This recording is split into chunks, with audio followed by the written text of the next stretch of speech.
Hi hello ನಮಸ್ಕಾರ ಸ್ನೇಹಿತರೆ. ಐಹೊಳೆಯನ್ನು ನೋಡಿಕೊಂಡು ನಾವು ಹೊರಟಿದ್ದು ಬಾದಾಮಿ ಗುಹೆಗಳ ಕಡೆಗೆ. ಐಹೊಳೆಯಿಂದ ಬಾದಾಮಿಗೆ ಬರಬೇಕಾದ್ರೆ ಮಧ್ಯದಲ್ಲಿ ಮಲಪ್ರಭಾ ನದಿ ಸಿಗುತ್ತೆ. ಇಲ್ಲಿ ನದಿಯ ಒಳಗೆ ಇಳಿಬಹುದು. ನಾವು ಆದಷ್ಟು ಬೇಗ ಬಾದಾಮಿಗೆ ಹೋಗಿ ಗುಹೆಗಳನ್ನು ನೋಡಿಕೊಂಡು ಬಾಗಲಕೋಟೆಗೆ ಹೋಗಬೇಕಿತ್ತು. ಆದ್ದರಿಂದ ನಾವು ಮಲಪ್ರಭಾ ನದಿಯಲ್ಲಿ ಇಳಿಯೋಕ್ಕೋಗಲಿಲ್ಲ. ಆಟೋವನ್ನು ಇಳಿದು ದೂರದಿಂದಲೇ ಒಂದೆರಡು ಫೋಟೋಗಳನ್ನು ತಗೊಂಡು ನಾವು ಬಾದಾಮಿ ಗುಹೆ ಕಡೆ ಹೊರಟ್ವಿ. ನೀವೇನಾದರೂ ಈ ಕಡೆ ಬಂದರೆ ಸಮಯ ಮಾಡಿಕೊಂಡು ಈ ಮಲಪ್ರಭಾ ನದಿಯಲ್ಲಿ ಆಟ ಆಡಬಹುದು. ತುಂಬ ಚೆನ್ನಾಗಿದೆ ಪ್ಲೇಸ್. ಐಹೊಳೆಯಿಂದ ಬಾದಾಮಿ 34 ಕಿಲೋಮೀಟರ್ ದೂರದಲ್ಲಿದೆ. ಬಾಗಲಕೋಟೆ ಜಿಲ್ಲೆಯಲ್ಲಿರುವ ಬಾದಾಮಿ ಬೆಂಗಳೂರಿನಿಂದ 454 ಕಿಲೋಮೀಟರ್ ದೂರದಲ್ಲಿದೆ. ಬೆಂಗಳೂರಿನಿಂದ ನೇರವಾಗಿ ಬಾದಾಮಿಯನ್ನು ಬಸ್ ಅಥವಾ ರೈಲಿನ ಮೂಲಕ ತಲುಪಬಹುದು. ಸ್ವಂತ ವಾಹನದಲ್ಲಿ ಬರೋರಿಗೆ ಇಲ್ಲಿ ಪಾರ್ಕಿಂಗ್ ವ್ಯವಸ್ಥೆ ಕೂಡ ಇದೆ. ಬಾದಾಮಿ ಗುಹೆಗಳನ್ನು ನೋಡಲು ಎಂಟ್ರಿ ಟಿಕೆಟನ್ನು ತಗೋಬೇಕು. ಒಬ್ಬರಿಗೆ 25 ರೂಪೀಸ್. ಇದೊಂದು ಬೌದ್ಧ, ಹಿಂದೂ, ಜೈನ ಗುಹಾ ದೇವಾಲಯಗಳ ಒಂದು ಸಂಕೀರ್ಣವಾಗಿದೆ. ಈ ಸಂಕೀರ್ಣದಲ್ಲಿರುವ 4 ಗುಹೆಗಳು ಮಾನವ ನಿರ್ಮಿತವಾದ ಗುಹೆಗಳಾಗಿದ್ದು, ಒಂದು ಪುಟ್ಟ ಗುಹೆ ಇದ್ದು ಅದು ನೈಸರ್ಗಿಕವಾಗಿ ನಿರ್ಮಾಣವಾಗಿದ್ದು ಬೌದ್ಧ ಗುಹೆಯಾಗಿದೆ. ಮೆಟ್ಟಿಲನ್ನು ಏರ್ತಿದ್ದಾಗೆ ಮೊದಲನೆಯ ಗುಹೆ ಸಿಗುತ್ತೆ. ಇದು ಶೈವ ಧರ್ಮಕ್ಕೆ ಸೇರಿದ ಗುಹೆಯಾಗಿದೆ. ಈ ಗುಹೆಯ ಗೋಡೆಯ ಮೇಲಿರುವ ಪ್ರಮುಖ ಕೆತ್ತನೆಗಳೆಂದರೆ 18 ಕೈಗಳಿಂದ ವಿವಿಧ ಮುದ್ರೆಯನ್ನು ಹೊಂದಿರುವಂತಹ ನಟರಾಜನ ನೃತ್ಯ ಶಿವ. ಇದಂತೂ ನೋಡೋದಕ್ಕೆ ತುಂಬ ಚೆನ್ನಾಗಿದೆ. 2 ಕೈಗಳಿರುವ ಗಣೇಶ, ಮಹಿಷಾಸುರಮರ್ದಿನಿ, ಅರ್ಧನಾರೀಶ್ವರ, ಶಂಕರನಾರಾಯಣ ಮತ್ತು ಚಾವಣಿಯಲ್ಲಿ ಅಂದರೆ ಮೇಲ್ಭಾಗದಲ್ಲಿ ಆದಿಶೇಷನ ಮೂರ್ತಿಗಳನ್ನು ಸುಂದರವಾಗಿ ಕೆತ್ತಿದ್ದಾರೆ. ಬೃಹತ್ತಾದ ಬಂಡೆಗಳನ್ನು ಕೊರೆದು ಈ ದೇವಾಲಯಗಳನ್ನು ನಿರ್ಮಾಣ ಮಾಡಲಾಗಿದೆ. ಬಂಡೆಗಳನ್ನು ಕೊರೆಯಬೇಕಾದ್ರೆ ಸ್ವಲ್ಪ ಆಳಾದರೂ ಕೂಡ ಅದನ್ನು ಮತ್ತೆ ಸರಿ ಮಾಡೋದಕ್ಕೆ ಆಗೋದಿಲ್ಲ. ಆದ್ದರಿಂದ ಕೊರೆಯುವಾಗಲೇ ಸರಿಯಾದ ಪ್ರಮಾಣದಲ್ಲಿ ಸರಿಯಾದ ರೀತಿ ಕೊರೆಯಬೇಕಾಗತ್ತೆ. ಇದು ಆ ಒಂದು ಶಿಲ್ಪಿಯ ಚಾಣಕ್ಯತನವನ್ನು ತೋರಿಸುತ್ತೆ. ಇಲ್ಲಿರುವ 4 ಗುಹೆಗಳು ಕೂಡ ಬಾದಾಮಿ ಕೋಟೆಗೆ ಎದುರಾಗಿರುವ ಬೆಟ್ಟದಲ್ಲಿ ಕೊರೆಯಲಾಗಿದೆ. ಇದು ವೈಷ್ಣವ ಧರ್ಮಕ್ಕೆ ಸೇರಿದ 2ನೆಯ ಗುಹೆ. ಇದರಲ್ಲಿರುವ ಪ್ರಮುಖ ಕೆತ್ತನೆಗಳೆಂದರೆ ವಿಷ್ಣುವಿನ ದ್ವಾರಪಾಲಕರಾದ ಜಯ ವಿಜಯ ಮತ್ತು ವಿಷ್ಣುವಿನ 5ನೇ ಅವತಾರವಾದಂತಹ ವಾಮನ ಅವತಾರ. ನೋಡಿ, ಇದರಲ್ಲಿ ಬಲಿ ಚಕ್ರವರ್ತಿ, ವಾಮನ, ಶುಕ್ರಾಚಾರ್ಯ ಎಲ್ಲರನ್ನ ಗಮನಿಸಬಹುದು. ಈ ಗುಹೆಯ ಮೇಲ್ಛಾವಣಿಯನ್ನು ಕೂಡ ಸುಂದರವಾದ ಕೆತ್ತನೆಗಳಿಂದ ಅಲಂಕರಿಸಲಾಗಿದೆ. ಮತ್ತೊಂದು ಭಾಗದಲ್ಲಿ ಭೂವರಹ ಸ್ವಾಮಿಯನ್ನು ಕೆತ್ತಲಾಗಿದೆ. ಈ ಒಂದು ಗುಹೆಗಳನ್ನು ಕೊರೆಯಬೇಕಾದರೆ ಮೊದಲಿಗೆ ಗರ್ಭಗುಡಿ, ಸಭಾಮಂಟಪ, ಮುಖಮಂಟಪದೊಂದಿಗೆ ಮುಕ್ತಾಯವನ್ನು ಮಾಡಲಾಗುತ್ತೆ. ಈ ಒಂದು ಬಂಡೆಗಳಿಂದ ಕೊರೆಯುವಂತಹ ಈ ದೇವಾಲಯಗಳಲ್ಲಿ ತಪ್ಪು ಮಾಡಲು ಅವಕಾಶವೇ ಇರಲ್ಲ. ತಪ್ಪು ಮಾಡಿದರೂ ಕೂಡ ಅದನ್ನು ಸರಿಪಡಿಸಿಕೊಳ್ಳುವ ಅವಕಾಶವೂ ಇರಲ್ಲ. ಆದ್ದರಿಂದ ತಪ್ಪಿಲ್ಲದೆ ಮಾಡುವ ಒಂದು ಕೆಲಸ ಇದಾಗಿದೆ. ಈ ಒಂದು ಬಂಡೆಯ ಕಲ್ಲುಗಳೇನಿದೆ ಇದು ಸ್ಯಾಂಡ್ ಸ್ಟೋನ್, ಮರಳಿನ ಕಲ್ಲುಗಳಾಗಿವೆ. ಹಿಮ್ಮಡಿ ಪುಲಕೇಶಿ ಮತ್ತು 1ನೇ ಪುಲಕೇಶಿಯ ಕಾಲದಲ್ಲಿ ಐಹೊಳೆಯಿಂದ ಬಾದಾಮಿಗೆ ರಾಜಧಾನಿಯನ್ನು ಬದಲಾವಣೆ ಮಾಡಲಾಗುತ್ತೆ. ಇದೊಂದು ರಾಜಕೀಯ ಕೇಂದ್ರವಾಗಿತ್ತು ಚಾಲುಕ್ಯರ ಕಾಲದಲ್ಲಿ. ನೋಡಿ, ಇದು ಒಂದು ಗುಪ್ತ ಮಾರ್ಗ. ಇಲ್ಲಿ ಮೊದಲಿಗೆ ಆಹಾರ ಧಾನ್ಯಗಳನ್ನು ಸಂಗ್ರಹಿಸಿಡ್ತಾ ಇದ್ರಂತೆ. ಮತ್ತೆ ಇಲ್ಲಿಂದ ಹೋದರೆ ಕೋಟೆಯ ಮೇಲ್ಭಾಗಕ್ಕೆ ಹೋಗಬಹುದು. ಅಲ್ಲಿ ಟಿಪ್ಪು ಕಟ್ಟಿರುವಂತಹ ಒಂದು ಕೋಟೆಯನ್ನು ಕೂಡ ನಾವು ನೋಡಬಹುದು. ಸದ್ಯಕ್ಕೆ ಈ ಮಾರ್ಗವನ್ನು ಮುಚ್ಚಲಾಗಿದೆ. 3ನೆಯ ಗುಹೆ ಇದು ಶೈವ ಮತ್ತು ವೈಷ್ಣವ ಸಂಪ್ರದಾಯಗಳೆರಡರ ಕೆತ್ತನೆಯನ್ನು ಹೊಂದಿದೆ. ಈ ಒಂದು ಗುಹೆ ಅತ್ಯಂತ ದೊಡ್ಡದಾದ ಗುಹೆಯಾಗಿದೆ. ಈ ಗುಹೆಯನ್ನು 2nd largest cave in India ಎಂದು ಗುರುತಿಸಲಾಗಿದೆ.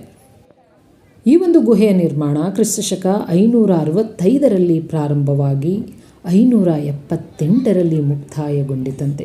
ಸುಮಾರು 12 ವರ್ಷಗಳ ಕಾಲ ಈ ಒಂದು ಗುಹೆಯ ನಿರ್ಮಾಣಕ್ಕೆ ತೆಗೆದುಕೊಳ್ಳಲಾಯಿತು. ಈ ಗುಹೆಯಲ್ಲಿರುವ ಪ್ರಮುಖ ಕೆತ್ತನೆ ಮಹಾವಿಷ್ಣುವು ಅನಂತ ಆಸನದಲ್ಲಿ ಕುಳಿತು ಅಸನ್ಮುಖಿಯಾಗಿ ಕಿರೀಟ ಧಾರಣೆಯಾಗಿರುವಂತಹ ಮೂರ್ತಿ, ಆದಿಶೇಷ, ಲಕ್ಷ್ಮಿ, ಗರುಡ, ಮಹಾವಿಷ್ಣುವಿನ ತಲೆಯ ಮೇಲೆ ನರಸಿಂಹ. ಮತ್ತು ಈ ಒಂದು ಗುಹೆಯಲ್ಲಿ ನೈಸರ್ಗಿಕ ಬಣ್ಣಗಳನ್ನು ಬಳಸಲಾಗಿದೆ. ಆ ಬಣ್ಣಗಳು ಇಂದಿಗೂ ಕೂಡ ಕೆಡದಂತೆ ಇದೆ. 1500 ವರ್ಷಗಳ ಹಿಂದೆ ಬಳಸಿದ ಬಣ್ಣ ಇಂದಿಗೂ ಕೂಡ ಹಾಗೆ ಇದೆ. ಈ ಒಂದು ಗುಹೆಯನ್ನು ಚಾಲುಕ್ಯ ರಾಜ ಮಂಗಳೇಶ ನಿರ್ಮಾಣ ಮಾಡಿಸಿ ತನ್ನ ಅಣ್ಣ ಕೀರ್ತಿವರ್ಮನಿಗೆ ಉಡುಗೊರೆಯಾಗಿ ನೀಡಿದನಂತೆ. ಈ ಗುಹೆಯಲ್ಲಿ ಅರ್ಧನಾರೀಶ್ವರನ ಒಂದು ಮೂರ್ತಿಯನ್ನು ನೋಡಬಹುದು. ಈ ಗುಹೆಯಲ್ಲಿರುವ ಕಂಬಗಳು ಒಂದಕ್ಕಿಂತ ಒಂದು ವಿಭಿನ್ನವಾಗಿವೆ. ಇಲ್ಲಿ ಬಹಳ ಹಿಂದೆ ವಾತಾಪಿ ಮತ್ತು ಇಲ್ವಲ ಎನ್ನುವ ಇಬ್ಬ ರಾಕ್ಷಸರಿದ್ದು ಇವರು ಮನುಷ್ಯರನ್ನೇ ಆಹಾರವನ್ನಾಗಿ ಸ್ವೀಕರಿಸುತ್ತಿದ್ದರಂತೆ. ಇಲ್ವಲ ತನ್ನ ಮಾಯಾಶಕ್ತಿಯಿಂದ ವಾತಾಪಿಯನ್ನು ಕುರಿಮರಿ ಅಥವಾ ಮೇಕೆಯನ್ನಾಗಿ ಮಾಡಿ ಅವನ ಮಾಂಸವನ್ನು ಜನರನ್ನು ಊಟಕ್ಕೆ ಆಹ್ವಾನಿಸಿ ಉಣಬಡಿಸುತ್ತಿದ್ದನು. ಜನರು ಊಟ ಮಾಡಿದ ನಂತರ ಇಲ್ವಲನು ವಾತಾಪಿಕೊಂಡ ಹೊರಗಡೆ ಬಾ ಎನ್ನಲು ವಾತಾಪಿಯು ಜನರ ಹೊಟ್ಟೆಯನ್ನು ಒಡೆದುಕೊಂಡು ಹೊರಬರುತ್ತಿದ್ದನಂತೆ. ಆ ನಂತರದಲ್ಲಿ ಇಬ್ಬರು ಆ ಒಂದು ಜನರನ್ನು ಆಹಾರವನ್ನಾಗಿ ಸೇವಿಸುತ್ತಿದ್ದರಂತೆ. ಇಲ್ಲಿ ಕೆಳಗಡೆ ಇಳ್ಕೊಂಡೋದ್ರೆ ಮತ್ತೊಂದು ಗುಹೆಯನ್ನು ನೋಡಬಹುದು. ಮೊದಲಿಗೆ ಈ ಒಂದು ಗುಹೆಗೆ ಕಾಲುದಾರಿ ಇತ್ತಂತೆ, ಕೆಳಗಡೆಯಿಂದ ಬರಬೇಕಾಗಿತ್ತು. ಈಗಷ್ಟೇ ಮೆಟ್ಟಿಲುಗಳನ್ನು ಹಾಕಲಾಗಿದೆ ಅಂತ ಹೇಳ್ತಾರೆ.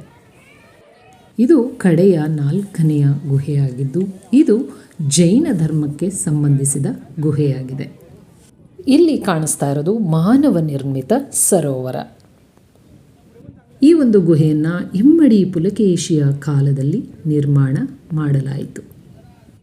ಈ ಒಂದು ಗುಹೆಯಲ್ಲಿ ಜೈನ ಧರ್ಮಕ್ಕೆ ಸಂಬಂಧಿಸಿದ ಕೆತ್ತನೆಗಳನ್ನು ನೋಡಬಹುದು. ಮಹಾವೀರ ಮತ್ತು ತೀರ್ಥಂಕರಗಳನ್ನು ಇದರಲ್ಲಿ ಕೆತ್ತಲಾಗಿದೆ. ಗರ್ಭಗುಡಿಯಲ್ಲಿ ಮಹಾವೀರನ ಒಂದು ಮೂರ್ತಿಯನ್ನು ಕೆತ್ತಲಾಗಿದೆ. ಹೀಗೆ ಜನರನ್ನು ಕರೆದು ಅವರಿಗೆ ಉಣಬಡಿಸಿ ಜನರನ್ನೇ ತಾವು ತಿನ್ನುತ್ತಿರುತ್ತಾರೆ ವಾತಾಪಿ ಮತ್ತು ಇಲ್ವಲ. ಈ ವಿಷಯ ಅಗಸ್ತ್ಯ ಮುನಿಗಳಿಗೂ ಕೂಡ ತಿಳಿದಿರುತ್ತೆ. ಈ ಗುಹಾ ದೇವಾಲಯದ ಗೋಡೆಯ ಮೇಲೆ ಕೆತ್ತಲಾಗಿರುವ ಗೊಮ್ಮಟೇಶ್ವರನ ಮೂರ್ತಿಯು ಶ್ರವಣಬೆಳಗೊಳದ ಗೊಮ್ಮಟೇಶ್ವರನ ಮೂರ್ತಿಯನ್ನು ಹೋಲುತ್ತದೆ. ಒಮ್ಮೆ ಇಲ್ವಲ ಅಗಸ್ತ್ಯ ಮುನಿಗಳನ್ನು ಕೂಡ ಊಟಕ್ಕೆ ಆಹ್ವಾನಿಸಿ ವಾತಾಪಿಯನ್ನು ಕುರಿಮರಿಯನ್ನಾಗಿ ಪರಿವರ್ತಿಸಿ ಅವನ ಮಾಂಸವನ್ನು ಅಗಸ್ತ್ಯ ಮುನಿಗಳಿಗೆ ಆಹಾರವಾಗಿ ಬಡಿಸುತ್ತಾನೆ. ಅಗಸ್ತ್ಯ ಮುನಿಗಳು ಊಟ ಮಾಡುತ್ತಿದ್ದಂತೆಯೇ ವಾತಾಪಿಕೊಂಡ ಜೀರ್ಣೋಭವ ಎನ್ನುತ್ತಾರೆ. ನಂತರದಲ್ಲಿ ಇಲ್ವಲ ವಾತಾಪಿಕೊಂಡ ಹೊರಗೆ ಬಾ ಎನ್ನಲು ವಾತಾಪಿ ಬರುವುದಿಲ್ಲ. ಇದು ಬಂಡೆಯಿಂದಲೇ ನಿರ್ಮಾಣವಾಗಿರುವಂತಹ ಪುಟ್ಟ ನೈಸರ್ಗಿಕ ಗುಹೆ. ನಂತರದಲ್ಲಿ ವಾತಾಪಿ ಮತ್ತು ಇಲ್ವಲರು ದೊಡ್ಡ ಬಂಡೆಯಾಗಿ ಪರಿವರ್ತನೆ ಹೊಂದುತ್ತಾರೆ. ಗುಹೆಗಳನ್ನು ಕಟ್ಟುವ ಮೊದಲು ನೀರಿನ ಅವಶ್ಯಕತೆಯನ್ನು ಪೂರೈಸಲು ಈ ಒಂದು ಸರೋವರವನ್ನು ನಿರ್ಮಿಸಲಾಗಿದೆ. ನೋಡಿ, ಸರೋವರದಿಂದ ಆ ಕಡೆ ಭೂತನಾಥ ದೇವಾಲಯ, ಮ್ಯೂಸಿಯಂ ಮತ್ತು ಕೆಳಗಡೆ ನದಿಯ ಪಕ್ಕದಲ್ಲಿ ಒಂದು ಶಿವ ದೇವಾಲಯವನ್ನು ನೋಡಬಹುದು.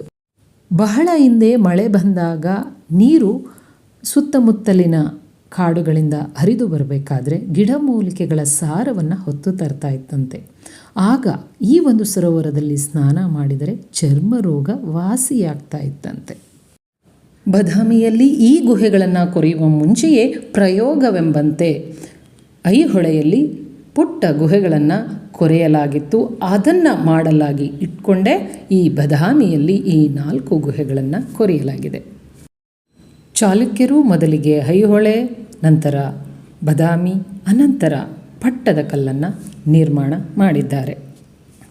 ಬದಾಮಿ ಕೇವ್ಸನ್ನು ನೋಡಿಕೊಂಡು ಕೆಳಗಡೆ ಬಂದು ಬದಾಮಿ ಕೇವ್ಸ್ನ ಅಪೋಸಿಟ್ಗೆ ಹೋದರೆ ಅಲ್ಲಿ ಅಗಸ್ತ್ಯ ಸರೋವರದ ಪಕ್ಕದಲ್ಲಿ ಭೂತನಾಥ ದೇವಾಲಯ ಬಾದಾಮಿ ಫೋರ್ಟ್, ಬಾದಾಮಿ ಮ್ಯೂಸಿಯಮ್ಗಳನ್ನು ನೋಡಬಹುದು. ಬಾದಾಮಿ ಕೇವ್ಸ್ ನೋಡ್ಕೊಂಡು ಬರೋಷ್ಟರಲ್ಲೇ 6 ಗಂಟೆ ಆಗಿದ್ದರಿಂದ ಕ್ಲೋಸಿಂಗ್ ಟೈಮ್ ಆಗಿತ್ತು. ಆದ್ದರಿಂದ ನಾವು ಇವುಗಳನ್ನು ನೋಡೋದಕ್ಕೆ ಹೋಗಲಿಲ್ಲ. ಈ ಬಾದಾಮಿಯನ್ನು ನೋಡಲು ಸಂಪೂರ್ಣವಾಗಿ 1 ದಿನ ಬೇಕೇ ಬೇಕು. ಬಾದಾಮಿ ಕೇವ್ಸನ್ನು ನೋಡಿಕೊಂಡು ನಾವು ಬೆಂಗಳೂರಿನ ಕಡೆಗೆ ಹೊರಟೆವು.